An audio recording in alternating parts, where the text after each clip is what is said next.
پیارے بچوں، باجی سمرین کی طرف سے خوش آمدید۔ آپ سن رہے ہیں دلچسپ کہانیاں۔ آئیں آج کی کہانی سنیں اور لطف اندوز ہوں۔ ایلیا کرید کے نالے پر اور سارپت میں، پہلا سلاطین 17واں باب۔ خدا وفادار ہے۔ ہوائی ڈاک کے ذریعے ایلیا کے لیے ناشتہ۔ ایلیا تیز قدموں کے ساتھ بادشاہ کے محل سے چلا گیا۔ ایک چیز صاف تھی، وہ بالکل بھی وقت ضائع نہیں کر سکتا تھا، کیونکہ بادشاہ اپنی بادشاہت میں ایلیا کو مارنے کے لیے کچھ بھی کر سکتا تھا۔ وہ ڈر نہیں رہا تھا، کیونکہ وہ جانتا تھا کہ خدا وفادار ہے اور اس کو اکیلا نہیں چھوڑے گا۔ ایلیا، یہاں سے چلا جا، مشرق میں چلا جا اور کرید کے نالے میں چھپ جا۔ وہاں تو نالے میں سے پانی پی سکتا ہے اور میں تجھے کھانا دوں گا۔ کیا آپ جانتے ہیں خدا نے یہ کیا؟ اس نے کوے بھیجے جو ایلیا کے لیے گوشت اور روٹی لاتے تھے۔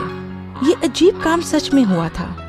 خدا نے ہر روز ہوائی ڈاک کے ذریعے ناشتہ اور شام کا کھانا بھیجا۔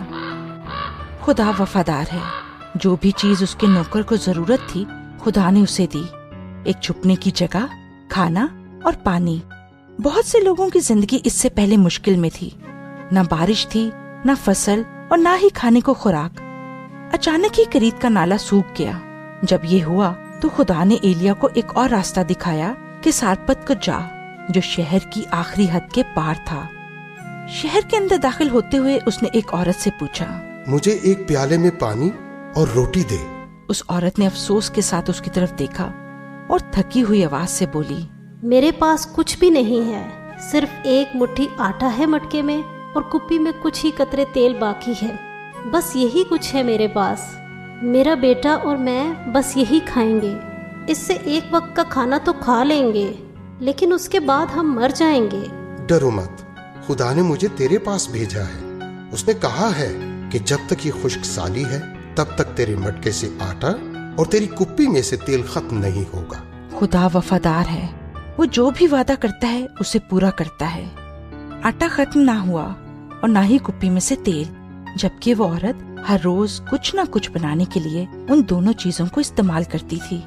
ایلیا نبی، عورت اور اس کا بیٹا ہر روز کھانا کھاتے۔ کیا یہ ایک عجیب بات نہیں؟ خدا وفادار ہے۔ آپ ہمیشہ اس پر بھروسہ رکھ سکتے ہیں۔ اچھا بچوں، اب باجی سمرین کو اجازت دیں۔ خدا حافظ۔